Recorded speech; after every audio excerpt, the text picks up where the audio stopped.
Parlem de dives catalanes. Les dives del pop sonen en la nostra llengua des de fa molt de temps i avui us en presento una de ben recent. Diana Moore, una noia que explora el concepte de l'amor romàntic fent cançons d'amor, de ruptures i de desamor.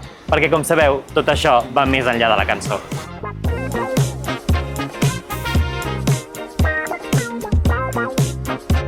És curiós com el concepte de diva ve de lluny. Neix en la música clàssica i l'òpera, una dona amb una veu potent. En italià també es pot fer servir el concepte prima donna, és a dir, dona primera, primera dona, és a dir, la protagonista en un espectacle, en una òpera. També és cert que la paraula diva ve de l'italià perquè ve de la paraula divina. Una nova fornada d'artistes està revolucionant la música catalana.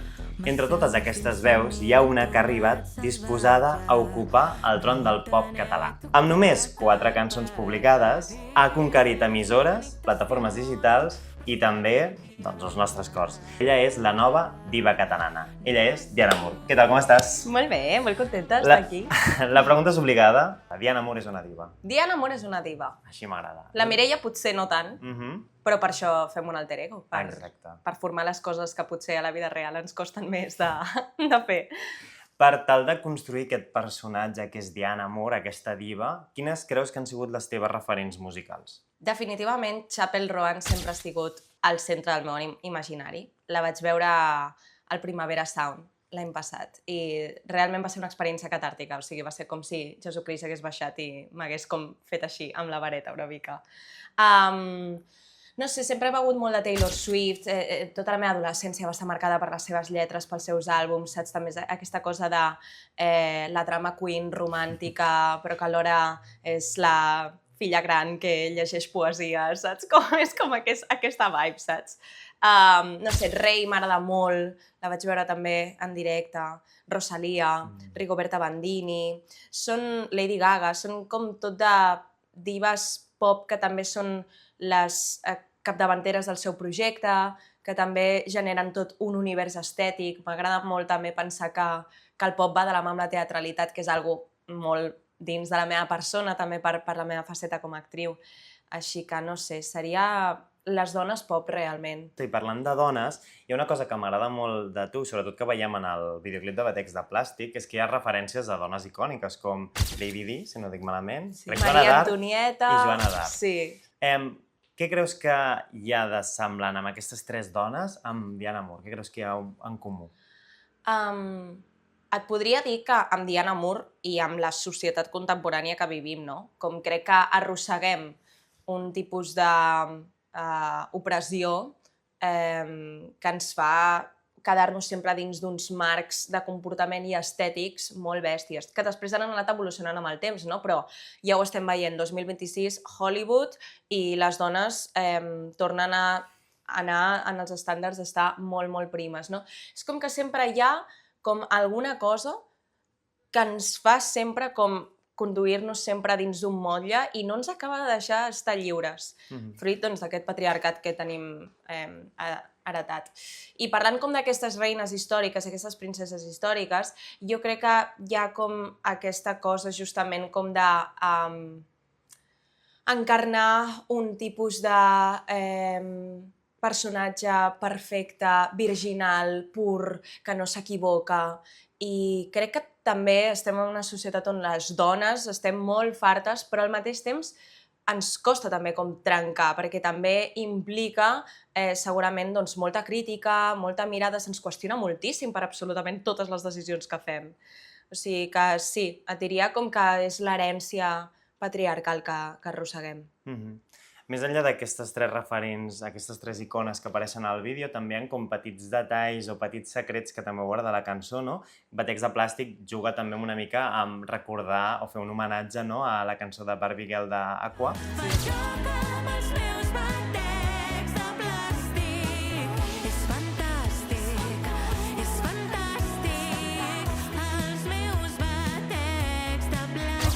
I fins i tot també una referència a Book of Mormon amb el so del timbre, si ho dic bé, no? Hi ha algun altre secret que ens amagui, que ens vulguis desvetllar?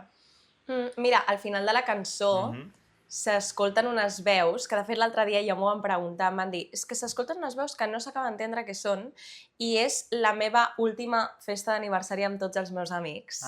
Perquè com que parla la cançó sobre també la por com a fer-te gran, a envellir, no? Perquè deixes de ser jove, guapa i d'interès públic per la societat, doncs vaig agafar la festa d'aniversari dels meus amics i va ser una manera també que els meus amics hi estiguessin presents. Que hi estan durant la meva música, crec que els meus amics van com viatjant per allà.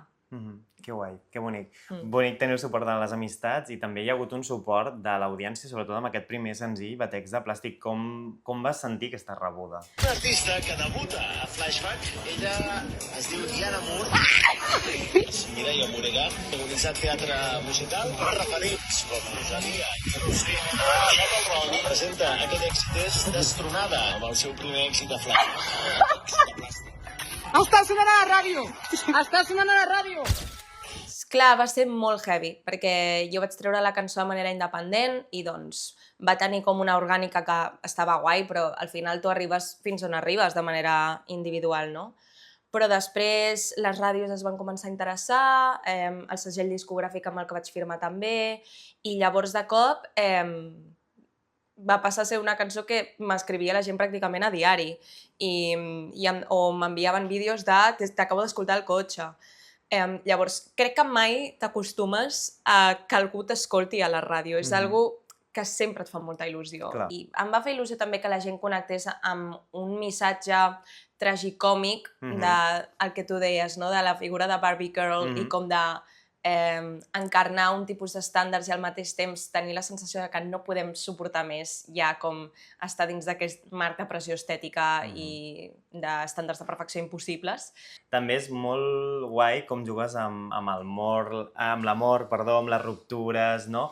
És com una mica com parlar de l'amor romàntic, fins i tot de construir-lo, jugar aquest paper de princesa reina. Això ho trobarem a la resta de la teva música? Sí. Almenys aquest disc? Jo vaig patir un desamor molt heavy, està tot plasmat en aquell àlbum. Sí, o sigui, jo crec que m'agrada molt enriure-me'n de les desgràcies personals que em passen, que al final un desamor, entén-me, és una desgràcia, però pots sobreviure-hi, o almenys intentem tots sobreviure-hi. Llavors, m'agrada també, justament firmo amb el pseudònim, també com per reforçar com totes les coses que potser em passen de manera corrent com a individu, com a Mireia, i fer-les històries lo suficientment interessants com perquè siguin cançons i fins i tot transformar-les i trencar-les una mica. Vull dir, què del que jo explico a Rapsòdia del teu cos ha passat de debò i què no? Allà estic parlant de que m'han tancat en un psiquiàtric i m'estan fent un interrogatori, evidentment, això no va passar. No va passar. A càmera. Contents de saber-ho. Exacte. Però vull dir que és guai també enriure-te'n una mica de fins a quin punt fem bogeries per amor i fins a quin punt perdem el nord per amor. I després veure-ho en perspectiva i adonar-te de per què fem bogeries per amor, quines mancances necessito suplir o necessito salvar de mi mateixa. Amor em tenen lligada, però tinc dret a una trucada. Fugiré d'aquí, entraré a la teva moto, tu em muntaràs de nit. Has parlat just de Rapsòdia del teu cos, que jo el primer que vaig pensar al llegir el títol va ser pensar en Bohemian Rhapsody. No sé si més gent t'ho ha dit. Creus que Queen és un referent també per tu? Absolutament. Sempre dic que mai voldré comparar-me amb Bohemian Rhapsody, mai m'atreviria com a comparar la meva música amb la millor obra mestra que s'ha fet mai. Però sí que vaig agafar com la referència, m'agradava molt la paraula perquè crec que explica moltes coses, que és una figura retòrica que es pot aplicar a molts tipus de gèneres diferents, tant amb el teatre com amb la poesia, com amb la música. Llavors, era per explicar al final un univers molt caòtic, doncs això, quan recordes una persona, però aquesta persona ja no està físicament allà, i tens tots els records distorsionats d'aquella relació i arriba un moment on tu mateixa com els trenques i els transformes de manera que sigui un discurs que tu et faci quedar-te tranquil·la. Sí. Parlant d'aquesta cançó, jo també vull destacar el videoclip que vau fer perquè és una obra d'art. O sigui, el fet de que, si crec recordar, era un pla seqüència i tota l'estona ballava o teníeu com tot davall, com va ser fer aquesta obra d'art? Primer vull agrair un cop més, sempre el menciono a Pol Rosselló, que és de les meves persones preferides del món, que és el coreògraf de Rapsòdia i de tot el que ha fet Diana Moore fins ara. Sempre li dic que algun dia, en algun concert, sortirà a ballar Pol Rosselló. És com l'únic noi que està aprovat dins d'aquell escenari. Doncs hi ha de sortir. Exacte. I ell va inventar com tota la seqüència de moviment, vam contactar amb ballarines que dins del nostre cap era com ojalà que ens diguin que sí, i van dir totes que sí, o sigui, va ser molt fort. I després la Marta i la Laia, que també són les directores creatives de Batecs de Plàstic, unes altres dos putíssimes ames de la meva vida, van fer tota la part audiovisual, que clar, va ser molt complex de gravar. Crec que és el més difícil que he gravat mai, perquè, clar, t'ho imagina't, amb moltíssima calor, repetint una vegada i una altra, una coreo superexigent, ara es mou una mica la càmera, ara algú s'ha equivocat, ara hem de tornar a repetir, saps? Com de... Bueno, van ser 8 o 9 hores de rodatge i va ser molt bizarre. En un dia d'onada de calor... Tot. Sí, va ser com una combinació com que ho van passar una mica malament, perquè, clar, jo al final patia per elles, sobretot, perquè era com s'estan deixant la pell a cada toma i tampoc no les puc explotar aquí 15 hores del tirón, saps? Però al final va quedar molt guai i elles també estan molt contentes amb el resultat, vull dir que va valer la pena. També ara just has tret una cançó fa res que es diu Moviment Tabú. Yes. Com et sents amb aquesta nova cançó? Doncs estic molt contenta perquè és una de les primeres que vaig composar pel disc. Sí, i llavors era una cançó que era la típica cançó que tots els meus amics em deien has de treure ja aquest tema. Com es van posar molt pesats tots. Hi havia com una espècie com de campanya col·lectiva dels meus amics que aquest tema havia de sortir. És la cançó més pop de tot l'àlbum. És una cançó divertida i com per ballar, que parla sobre el desig, posa el focus en el desig i també en sentir-te còmode dins de la intimitat. I sempre com escoltem com aquest tipus de cançons, moltes vegades estan explicades per homes, no? I com balles a la discoteca i no te n'adones del tipus de lletra que està sonant i està molt bé, o sigui, jo crec que tots els desitjos són validables, però quan només té cabuda un tipus de desig a dins de la música, és quan et replanteges el per què. Però després quan una tia parla obertament de desig, com és Batgirl, se la acribilla a crítiques, no? I com, jo no em posaré com amb les seves decisions estètiques, et poden agradar més o menys, però com és una tia que està al capdavant del seu projecte, que parli del que li doni la gana. Llavors, sí, era una mica també com una reivindicació d'això, no? Parlar del desig des d'un lloc més secret, però alhora també amb una atracció intel·lectual molt forta, quan algú et fa riure molt i et trenca els esquemes, no? Potser no és des d'un lloc tan brut, sinó des d'un lloc més de connexió intel·lectual, no? I em venia molt de gust com posar el foco en això. I també sortir una mica de la tristesa de l'àlbum, perquè les 3 cançons que havia composat abans eren de... Llavors, aquesta és de les més felices que existeix, jo crec. Entre el cel i el cent i ets tu, amb les moltes teories, mentre em dius el que em faries, som un moviment tabú. M'has ocupat el cos, no ens pot saber ningú. Un secret que cridaria com les nits a la deriva de gustos i tracte dur. Som un moviment tabú. Com va ser el procés creatiu de l'àlbum o de com està sent? Mira, jo estava com... Era típica crisi dels 25 que tu tens, que estàs una mica com... Crec que hi ha coses que em pensava que voldria fer a la meva vida, que me n'estic adonant que no. En tots els aspectes, personals, professionals, tot. Perquè jo també venia del món del teatre musical, jo pensava que la meva vida anava a ser fer d'elenco a musicals de gran format i audicionar i entrar allà. I de cop em vaig adonar que potser això ja no em feia feliç aquesta idea. I també va ser un dol que jo també vaig haver de passar.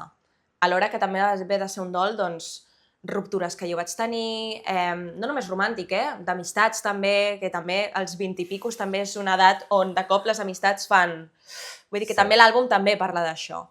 Llavors va ser un procés en el qual jo vaig tenir molta necessitat com de plasmar totes les preguntes que jo m'estava preguntant en aquell moment, de per què em sentia tan perduda quan jo ho havia tingut sempre tot molt clar. I a partir d'aquí és on va néixer el concepte de Diana Moore. Jo en aquell moment no sabia que firmaria amb un pseudònim, no sabia ni siquiera que faria un àlbum. Composava perquè m'agradava fer-ho.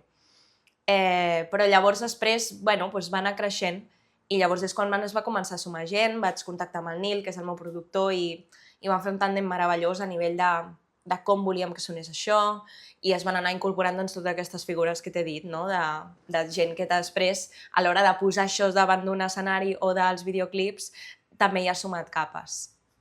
Molt bé. Hi ha una cosa que m'ha agradat molt i crec que es percep, que vens del teatre musical. O sigui, crec que la teva música desperta això. Tens una veu molt de musical, tot i que també de diva al pop, o sigui, tens com tot junt i es veuen els videoclips, de la manera de performar i de més. Tu això ni molt menys ho has deixat, és més, tens una... O sigui, has fet una companyia, no? Si no vaig malament, com a Mireia. Sí, amb el meu millor amic de la infància, el Pol Sanui, que l'estimo, i amb la Daria Nicolau, que és la cap de producció, tenim una companyia que es diu Géminis, i des de ja fa 2 anys, vull dir que en 2 anys hem estrenat 2 espectacles com a companyia de creació, i jo normalment sempre m'encarrego de la música, però bueno, també estic darrere del procés creatiu, de la dramatúrgia i tal.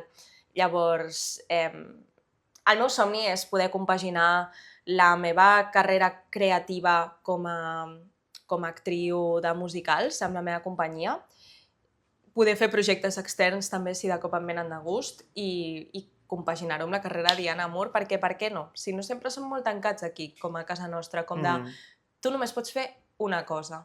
I crec que a dia d'avui tot és híbrid, com ja estem veient que, doncs això, infermers que després es dediquen a fer coses d'audiovisual. Però és meravellós que això passi, perquè ja no vivim en un món on et passes tota la vida 45 anys a la mateixa empresa. Està fantàstic que puguis fer més d'una cosa, si és algo que t'agrada. I sobre això de composar, jo tenia una pregunta, és que quina diferència és composar per Diana Moore i composar per un dels seus espectacles musicals? Quina bona pregunta. Com és el procés creatiu de cada una d'elles o la diferència? Clar, jo crec que amb Diana Moore, tot i que firmo amb el pseudònim, sempre parteixo d'experiències meves. O d'experiències que em toquen directament en el meu dia a dia. I a partir d'aquí les transformo en algo ficcionat. Crec que en el teatre passa una mica al revés. A partir d'algú ficcionat, jo composo, però segurament sense jo donar-me'n, també hi ha coses meves, perquè al final, quan tu escrius, sempre hi ha alguna implícit de la teva persona. Però m'imagino com cantarien aquells personatges, de quina manera s'expressarien. Així que sí, en un parteixo de la ficció i en l'altre parteixo de la realitat, però al final tot és ficció i tot és realitat barrejat, crec. Sí. Bueno, no, és un gust i jo vaig tenir la sort i el privilegi de veure Un refugi al sol, a més 2 vegades. Me'n va agradar molt i vaig al·lucinar amb aquest procés creatiu de la composició. O sigui, et dono enhorabona, més enllà de la dramatúrgia, que estava excel·lent. I ara, tornant a Diana Moore, què ens depara en el futur de Diana Moore? Ens depara el llançament del primer àlbum, que això és una cosa que porto esperant com molt de temps, perquè ara tinc com ganes d'ensenyar tot el concepte sencer. Ens deparen concerts Toquem Fusta, que encara no podem desvelar. I per què no? Això sí que és com més una crida, però també tinc moltes ganes de col·laborar com amb artistes de Catalunya, sobretot amb les dones potents que estan sortint, no? Crec que ara és l'inici d'un trampolí que per sort fins ara ha anat molt bé i ara tinc moltes ganes d'ampliar també com la xarxa, de conèixer gent, d'empapar-me d'altres cervells artístics, no? Crec que sí, tinc moltes ganes que això evolucioni i creixi fins a llocs on ni jo em puc imaginar. Molt bé. Si haguessis de dir 1 o 3 noms de 3 artistes amb qui t'agradaria col·laborar de l'escena actual catalana, qui diries? Maria Hein, Maria Jaume. Et diré una noia valenciana que m'agrada molt, que és l'Ester, que també fa com un rock així. De divas en tenim moltes i canten amb llengües molt diferents, així que jo us porto 5 divas catalanes. En el número 1 hi tenim Julieta.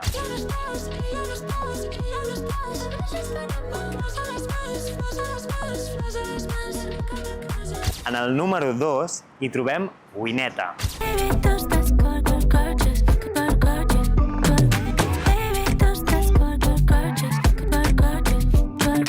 En el número 3 hi trobem la Núria Feliu. M'enamoren els timadors que fan 1000 trampes i semblen senyors. Són tan hàbils, tan elegants, jugades que semblen jocs de mans. Al número 4 s'hi troba Roser.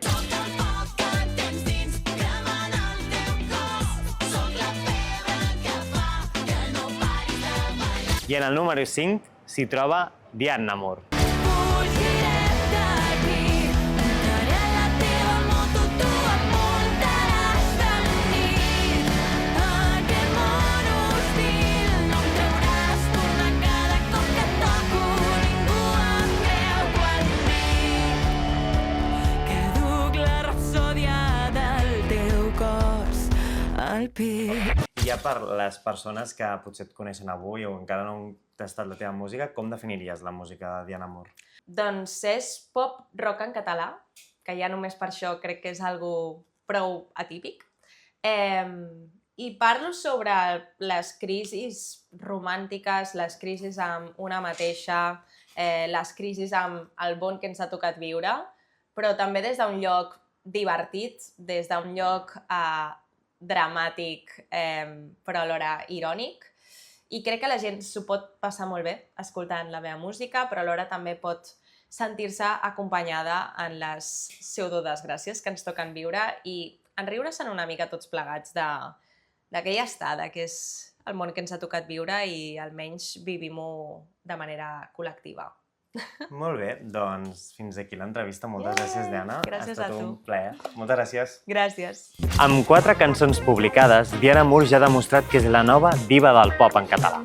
Té un llarg recorregut que anirem explorant a través de les seves cançons del seu disc Destronada. Perquè, com sabeu, això va més enllà de la cançó.